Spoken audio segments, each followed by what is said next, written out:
Selamat siang dan salam sehat, pemirsa Tempo. Berjumpa lagi dengan saya Arif Zulkifli dalam program The Leader yang dapat Anda saksikan di YouTube Tempo.co dan Facebook Tempo Media.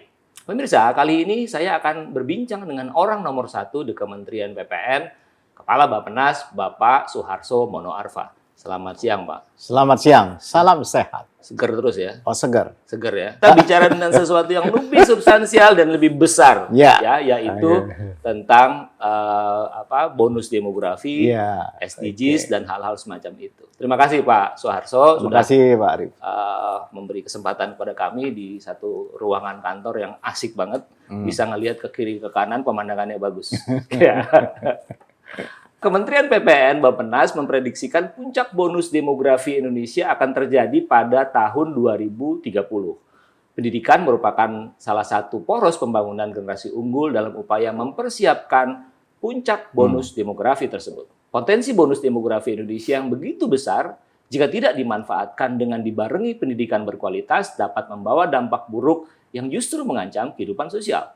Ancaman seperti kemiskinan, rendahnya tingkat kesehatan masyarakat, pengangguran, dan tingginya tingkat kriminalitas jadi sulit dihindarkan.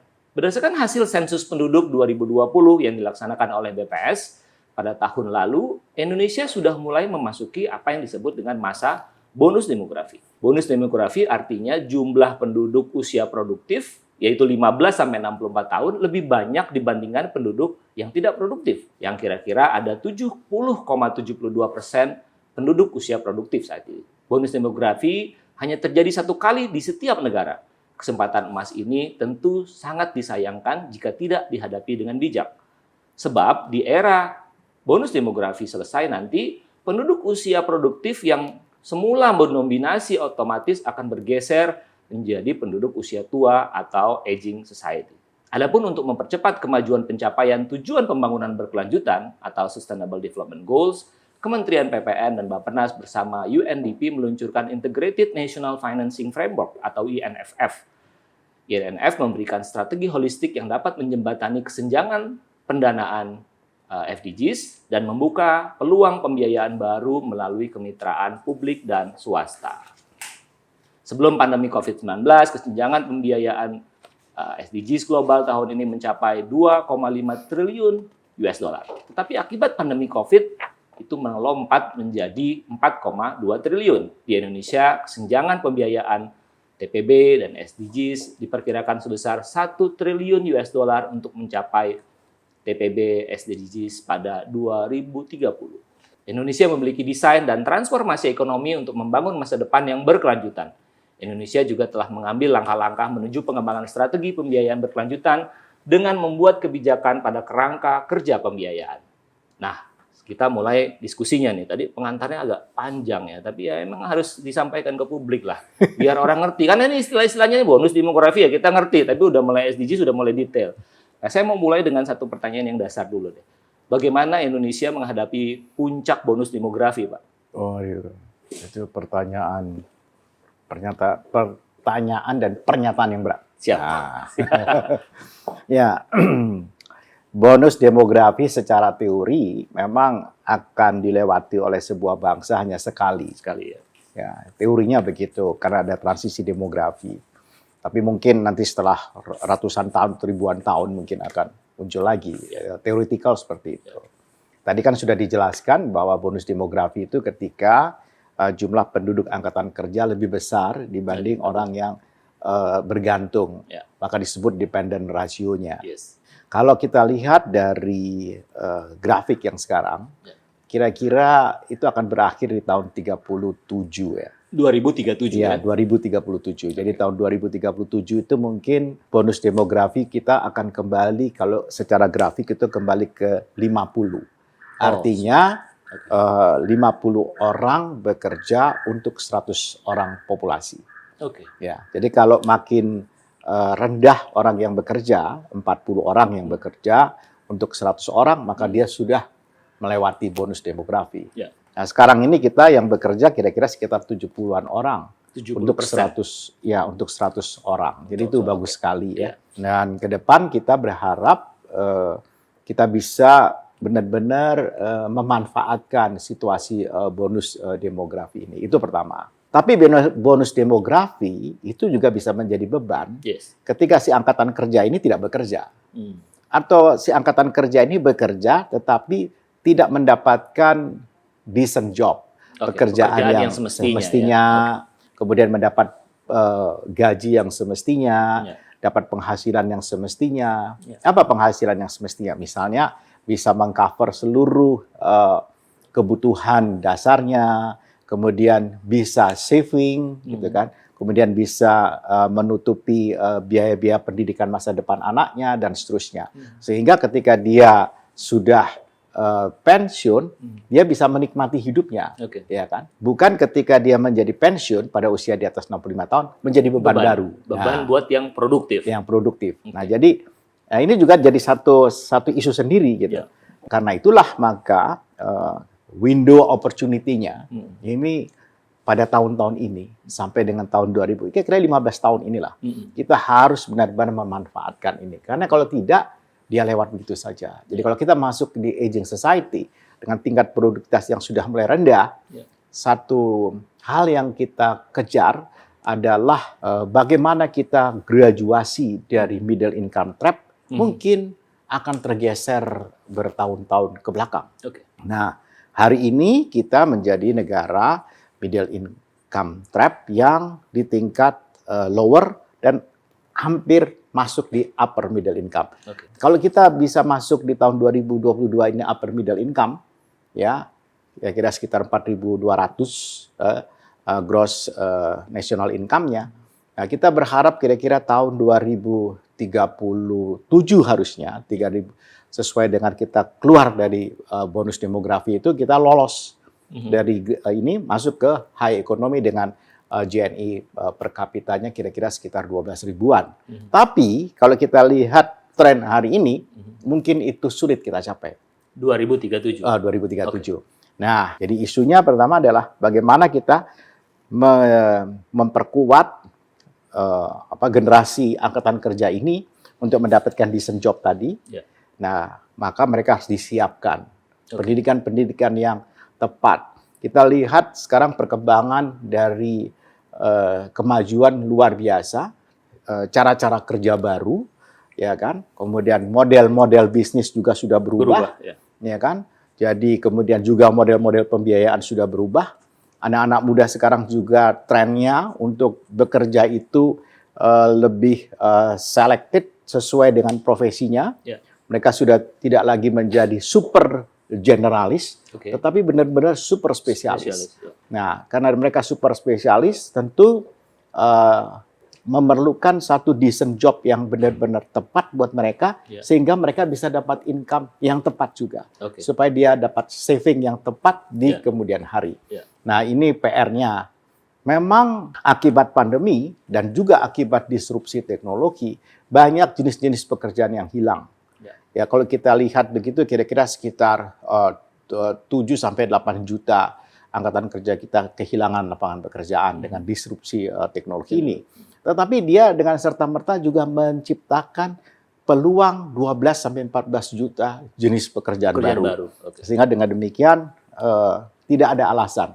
Alasannya adalah tinggal kita mempersiapkan angkatan kerja itu matching dengan situasi yang berubah luar biasa. Itu.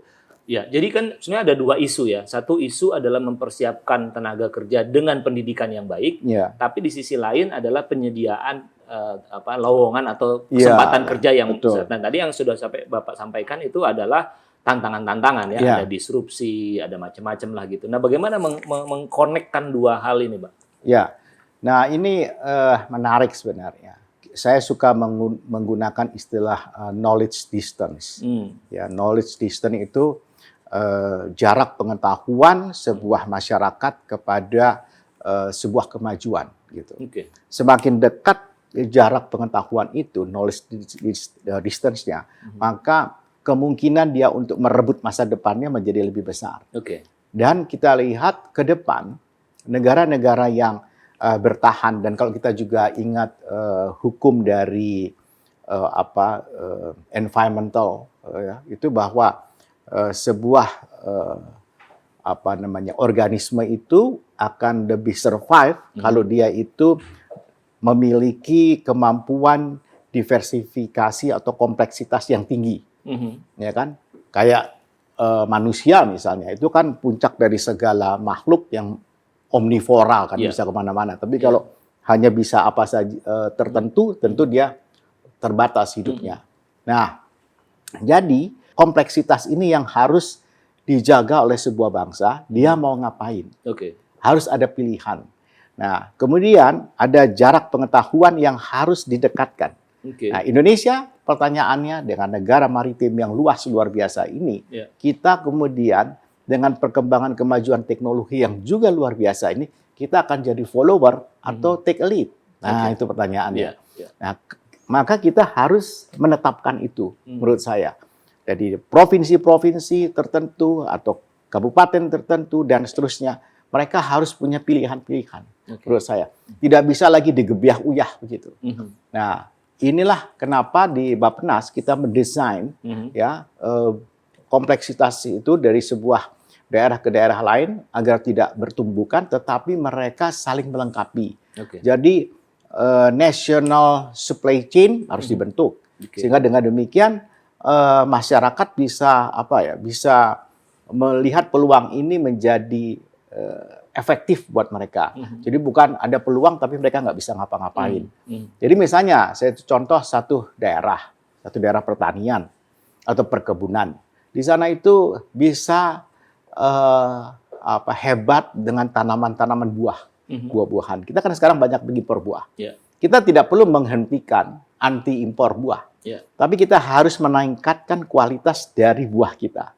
Nah, kemudian di situ tentu harus bagaimana hortikulturanya naik, risetnya itu naik, kemudian bagaimana bisa meriset mengenai benih yang lebih baik, bagaimana mengembangkan buah itu menjadi disajikan dengan lebih baik, dan seterusnya dan seterusnya. Dan kalau itu dilakukan, apa yang disebut dengan proses nilai tambah dulu kita sangat populer, itu benar-benar terbentuk. Nah, kalau itu kan kita akan memenangkan satu kompetisi, satu persaingan. Nah, baru dari satu buah itu kita bisa membuat satu kompleksitas yang tinggi gitu, keanekaragaman, dan membuat satu ekosistem hanya untuk satu buah saja, misalnya gitu. Begitu juga kalau ada yang ahli bunga gitu, bunganya diapain gitu dan seterusnya. Dan kalau itu bisa terjadi, menurut saya itulah kita akan terhindar dari bonus demografi menjadi beban demografi. Ya, Pak, kalau tadi Bapak katakan usia produktif itu harus dibekali oleh pendidikan yang baik sehingga dia bisa terjun ke dunia kerja dengan proper. Sekarang Menteri Nadiem itu lagi getol betul dengan sekolah vokasi. Ini masih nyambung, Pak? Nyambung sekali. Nyambung. Jadi memang harus keterampilan itu kan pertanyaannya, saya suka menggunakan istilah itu tadi, knowledge distance itu. Knowledge distance terhadap misalnya resource yang ada di situ, kemudian ekosistem yang ada di situ, ya kan? Jadi jangan memaksa gitu. Jadi kalau ada satu wilayah ini misalnya daerahnya itu daerah gersang gitu. Kemudian sudah diusahakan sedemikian rupa juga tidak bisa menanam sesuatu. Tetapi ternyata dia punya keindahan-keindahan. Ada sudut-sudut yang indah di sana. Itu yang dimanfaatkan. Nah, itu yang dieksploitasi. Nah, jadi jarak pengetahuan ini antara populasi di tempat itu dengan di mana dia berada itu harus didekatkan. Knowledge itu harus ada di sana, gitu. Dan dengan demikian mereka lebih siap dan akibatnya persaingan itu menjadi sehat antara daerah. Kan kita sangat luas sekali di Indonesia ini. Jadi jangan semua menjadi follower. Ada musim Pak turut aja ngikut aja ikut ini tanam durian, semua tanam durian, padahal nggak cocok tanam durian, misalnya kayak gitu kan. Lagi main game, semua ikut-ikutan game gitu kan. Jadi harus ada kalau dulu pakai bahasa dulu itu spesialisasi. Tetapi saya ingin mengatakan itu jarak pengetahuan, knowledge distance yang pas untuk setiap daerah. Pasti akan berbeda. Bandung beda dengan Jakarta, Bandung beda dengan Malang. Saya kemarin ke Malang, cara anak-anak Malang berkreasi gitu, kreativitasnya beda dengan anak-anak Bandung gitu. Iya. Nah itu dibiarkan aja. Iya, biar itu tumbuh ya. Iya, Iya. itu maksud saya. Iya. Kalau itu tumbuh, saya kira dengan sendirinya mereka akan menemukan lapangan kerja. Iya. Jadi mereka bukan lagi menjadi beban untuk mencari pasar kerja, Iya. tetapi mereka Meng-create. mencipta. Yes. Kita sekaligus menciptakan generasi pencipta lapangan kerja. Itu bagus sekali. Pak, saya mau geser sedikit Pak ya, sebagai perbandingan supaya problem yang ada di Indonesia itu bisa lebih clear dilihat oleh masyarakat. Jepang Pak. Jepang ini kan udah aging ya. Iya. Kalau kita pergi ke sana tuh orang tuanya lebih banyak daripada anak-anak Iya, muda iya, produktif. betul. Anak-anak muda produktifnya mungkin menikah, mungkin tidak menikah, tapi malas punya anak. Iya. Nah, kenapa Jepang bisa survive Pak dari ini? Karena secara ekonomi mereka tetap baik ya, meskipun iya. sudah aging Pak. Iya, ya. Yang pertama tadi savingnya tadi. Oh, savingnya Ketika sudah baik. saya sudah baik, Oh, ya kan. oke. Kemudian mereka dengan remunerasi yang bagus, Iya. kemudian sistem kesehatannya sudah bagus, Oh. insurans kesehatannya sudah bagus, lalu Hmm.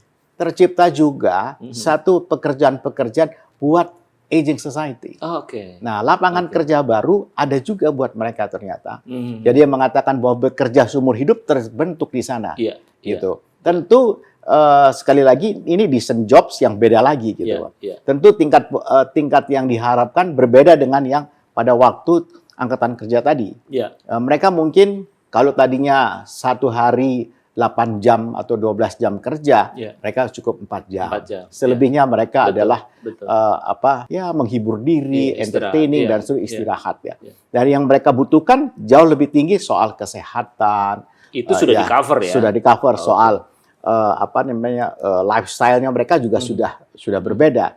Tetapi mereka tetap survive gitu Iya, dan iya, produktif iya. gitu. Iya, betul, Pak. Meskipun 4 jam, 6 jam, Iya. tapi ada juga decent jobs buat mereka Iya, gitu. Iya, iya. Kalau kita pergi ke pompa bensin begitu Iya. yang melayani kan sudah orang-orang tua ya, Pak. Iya, iya. Nah, Bapak bayangkan memang nanti pada saat aging society itu terjadi, mestinya juga kita bisa kayak Jepang ya. Jadi Iya, mungkin iya. pada usia saya nanti udah lanjut ya tetap bisa nulis gitu loh, Pak. Saya Oh, kepengennya iya. kan begitu kan.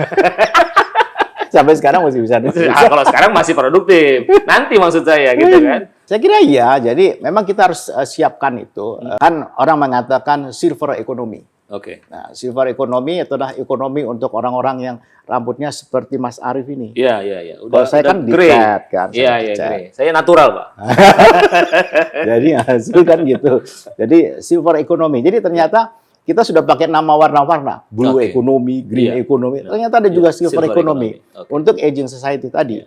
Dan sekali lagi yang dituntut adalah decent job Oke. buat mereka. Oke. Dan ingat, mereka tidak start dari awal lagi, tapi mereka sudah ada saving untuk negara-negara yang sudah dengan high economy. Nah, itulah kenapa tadi yang saya sebut kita ingin kejar ya middle income ini. Kalau middle income ini kita graduasi, maka setidak-tidaknya saving itu terbentuk. Oke. Sehingga ketika mereka masuk di aging society, mereka juga tidak menjadi beban baru. Iya. Gitu. Pak, tadi Bapak kan bilang ini habisnya tuh 2037. Iya. Dan kelihatannya memang kita agak berat nih ngejar ke 2037. Nah, apa yang terjadi kalau kita tidak bisa mengejar itu dan kita kemudian masuk ke aging society? Yang pertama, yang seperti saya bilang, middle income trap yang akan kita nikmati akan memanjang. Oke. Ya kan? Karena tingkat produktivitas kita nggak terkejar. Kecuali kita bisa menciptakan pekerjaan dengan tingkat produktivitas yang tinggi bagi aging society. Yang tadi 4 jam mungkin dia juga kerja 8 jam, tapi mungkin pekerjaannya berbeda gitu kan. Nah, itu yang pertama. Kalau itu tidak terjadi. Kalau kita sampai pada tidak bisa memanfaatkan bonus demografi. Tetapi kalau saya lihat yang kita hadapi sekarang dan hampir semua negara-negara di dunia hampir tidak banyak negara-negara yang bisa memanfaatkan bonus demografinya dengan baik. Tidak banyak. Oh, oke. Jadi negara yang bisa memanfaatkan itu adalah negara yang sudah dari sejak awal sudah membuat rencana jangka panjang yang pas.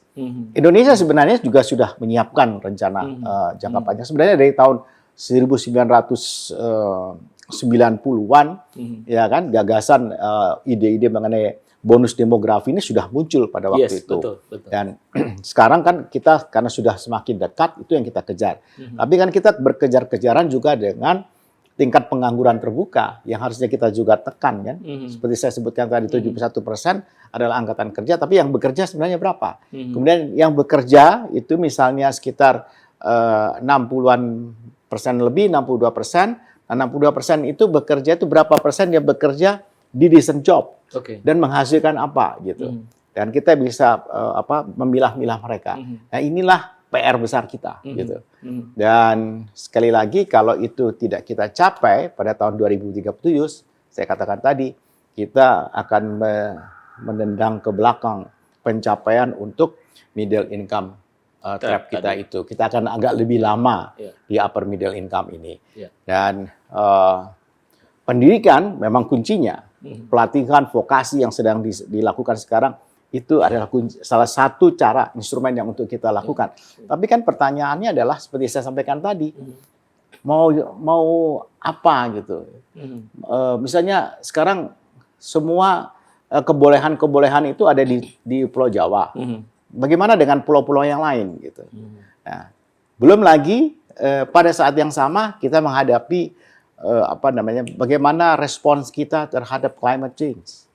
Ya kan? Bagaimana kita harus juga melakukan transisi energi. Nah, semua peluang-peluang ini ya, respon terhadap climate change, kemudian blue energy, kemudian transisi energi.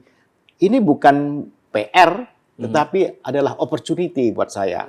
Ya, harus kita lihat ini itu perspektifnya berbeda nih ya. Ya. Bukan PR tapi opportunity. Opportunity. Jadi misalnya Jawa. Di Jawa, di Pulau Jawa ini kira-kira baru 86% gitu.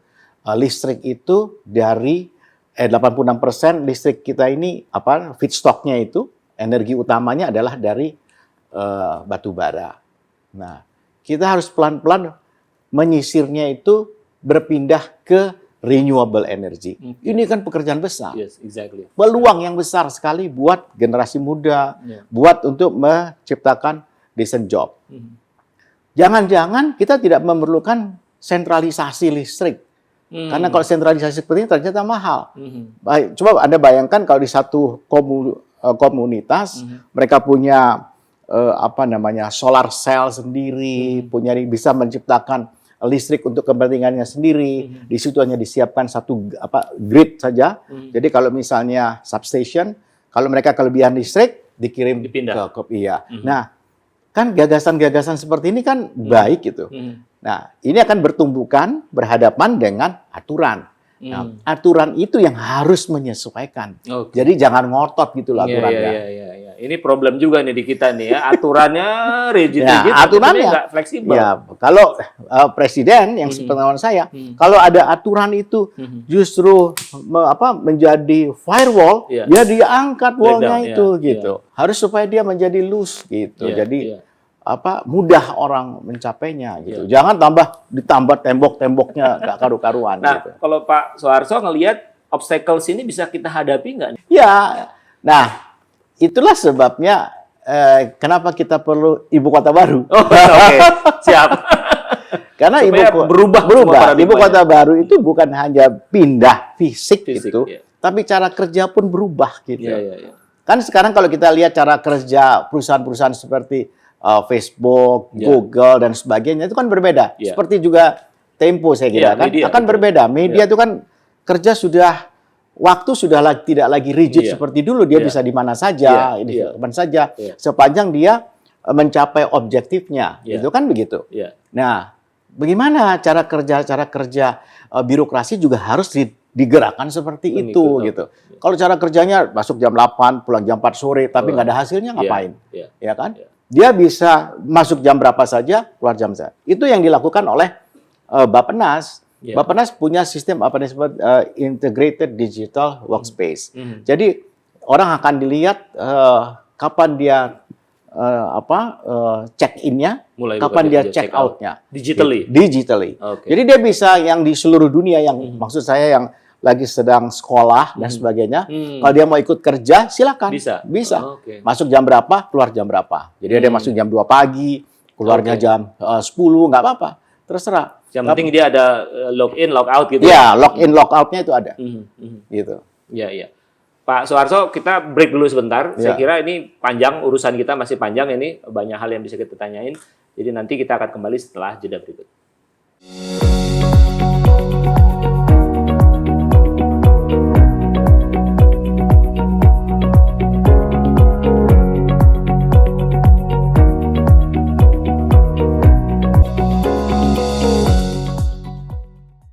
Pemirsa Tempo masih bersama saya Arif Zulkifli dalam The Leaders. Bonus demografi untuk Indonesia Emas 2045. Nah, Pak Soeharso, bagaimana Bappenas melihat apa kita bahasanya aging society ini ancaman atau apa kita ngelihatnya? Atau itu memang fakta yang memang sudah di depan mata yang harus kita lihat? Nah, kita hadapi lah maksud saya. Aging society itu termasuk saya sekarang. Buktinya sekarang saya masih kerja juga kan. Iya, betul. Ya, ada masalah kan? Ada masalah. Iya, mungkin yang pertama, mungkin usia pensiun kita ini kan, kalau di TNI, di Polri itu kan masih usia berapa gitu kan? Iya, 58. Iya, 58. Selon 1 juga sampai 60. Betul. Mungkin kita harus berpikir itu dipanjangin. Masa pensiun itu ya. Di swasta juga dipanjangin. Iya. Gitu. Iya. Dipanjangin jadi bisa ketemu gitu. Iya. Nah, jadi kalau mereka kerja dari umur misalnya 20 sampai dengan 65, artinya 45 tahun. Iya.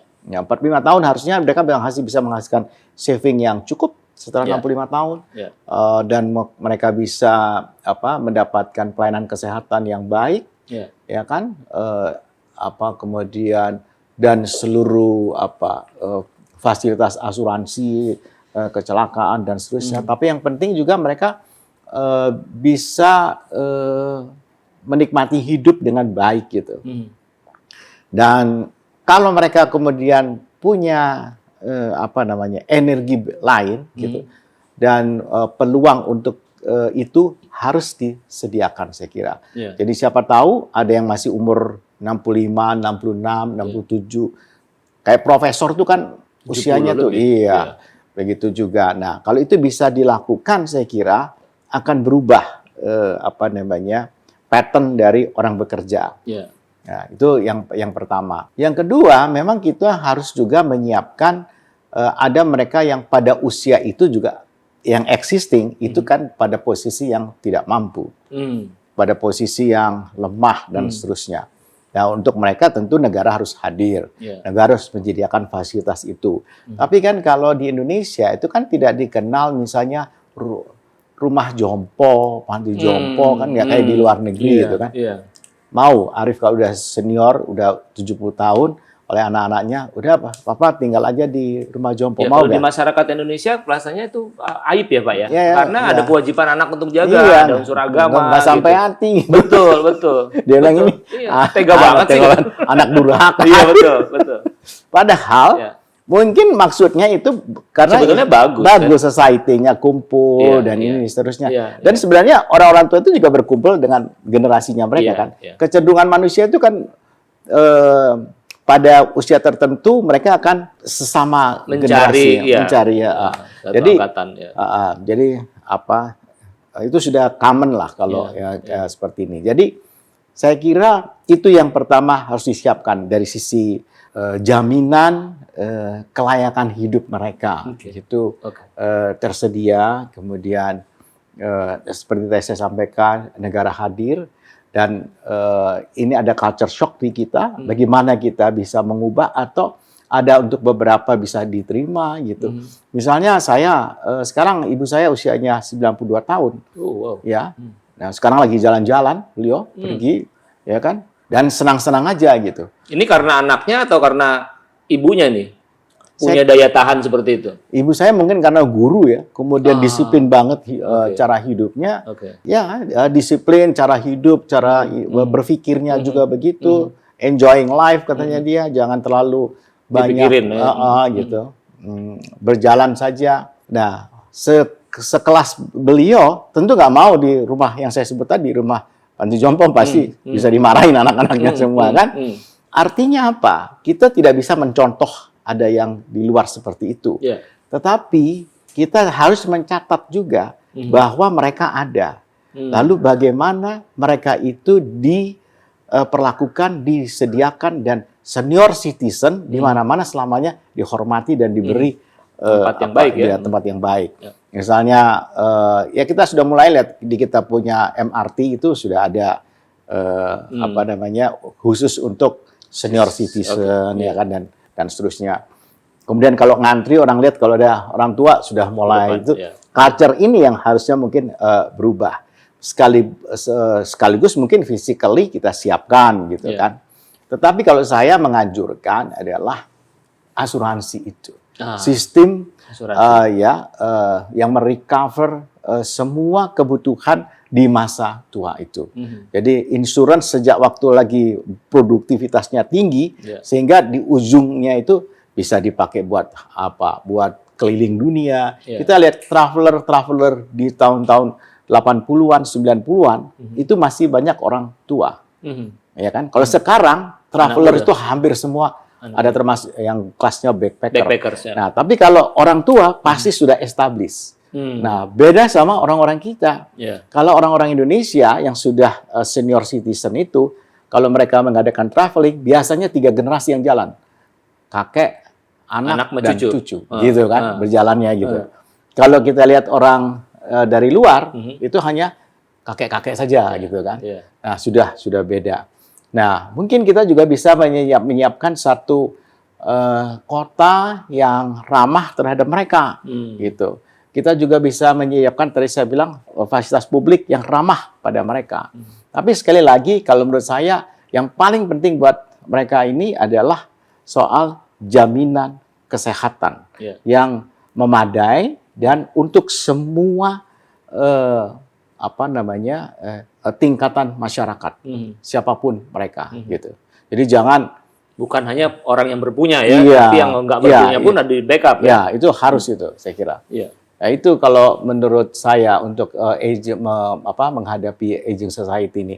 Jadi artinya aging society jangan kemudian dilihat menjadi beban.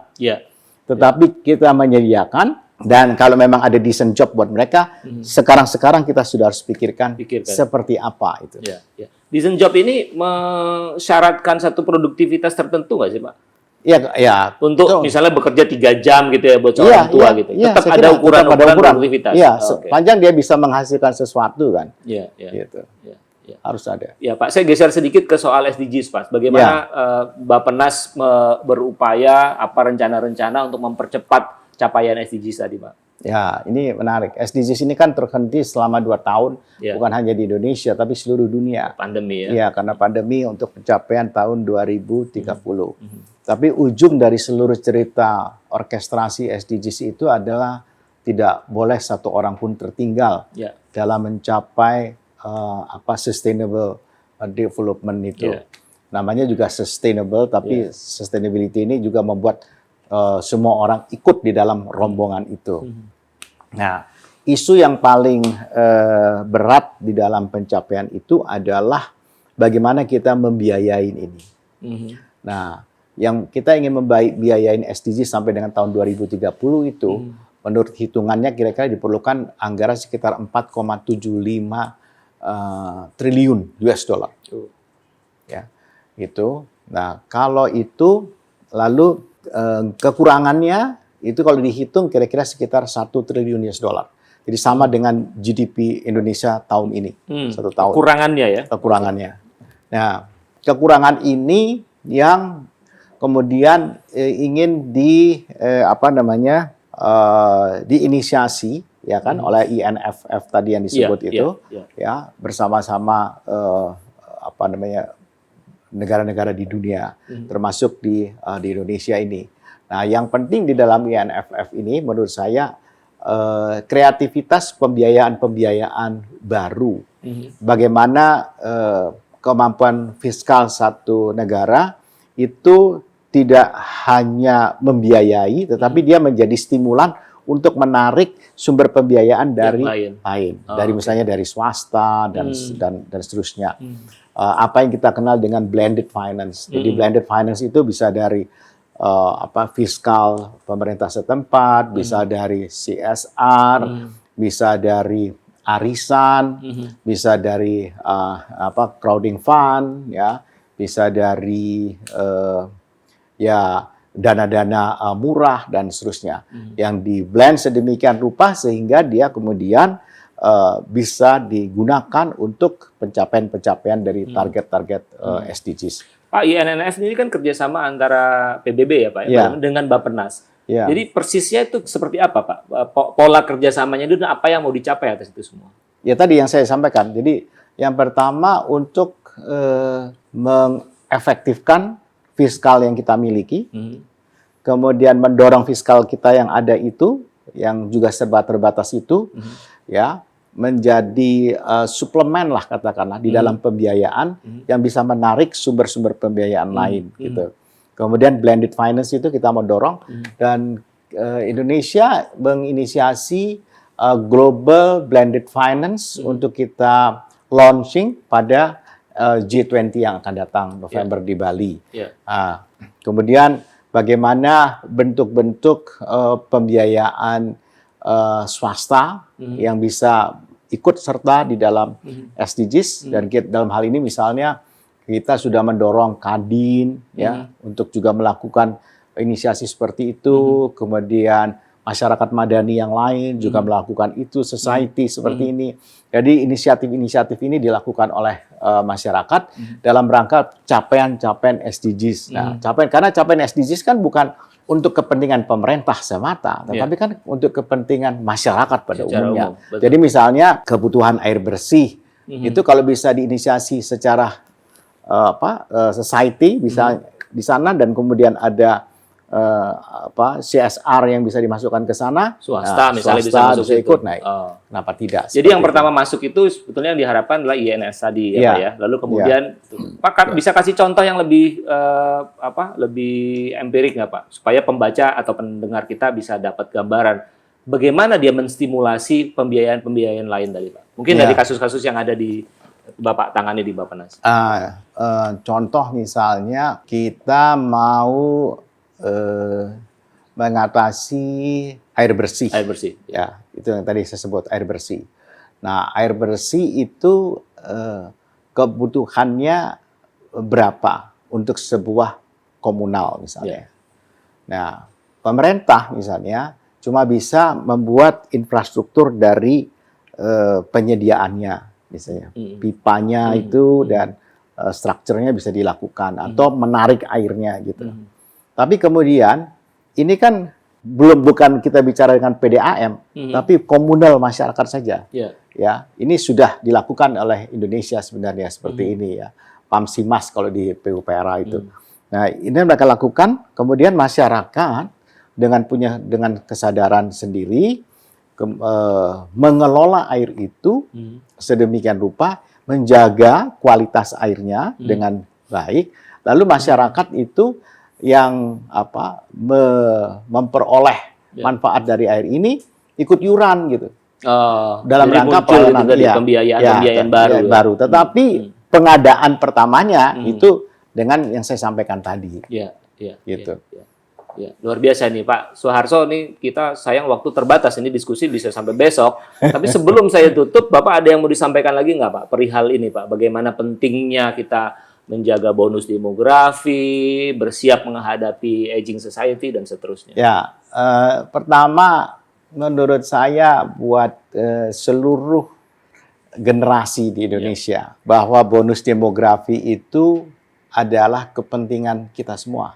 Kepentingan untuk anak cucu kita ke depan, kepentingan untuk kita yang nanti akan memasuki aging society, karena tingkat harapan hidup orang Indonesia sudah semakin meningkat. Ya, sudah di atas 70-an. Dan ini satu berita yang baik, tetapi jangan kemudian itu dianggap sesuatu beban. Jadi menurut saya bonus demografi sebenarnya harus disadari menjadi bonus untuk semua generasi.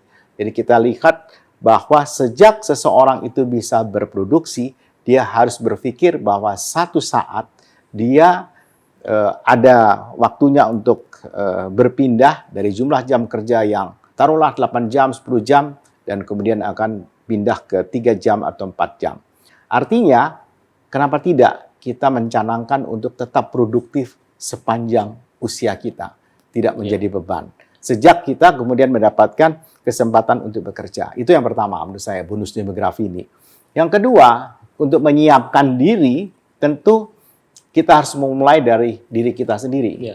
Kita tidak perlu memprovokasi orang lain, tetapi memprovokasi diri kita sendiri, dan kita harus lebih pandai gitu mengelola semua kebutuhan kita, dan kita harus pandai juga mengelola penghasilan-penghasilan kita untuk kemudian menyisihkannya menabung.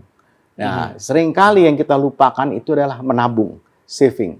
Karena saving itu bukan saja untuk kepentingan kita atau anak cucu kita, tetapi juga adalah untuk kepentingan kita ada peluang berinvestasi pada waktu kita menjadi aging society.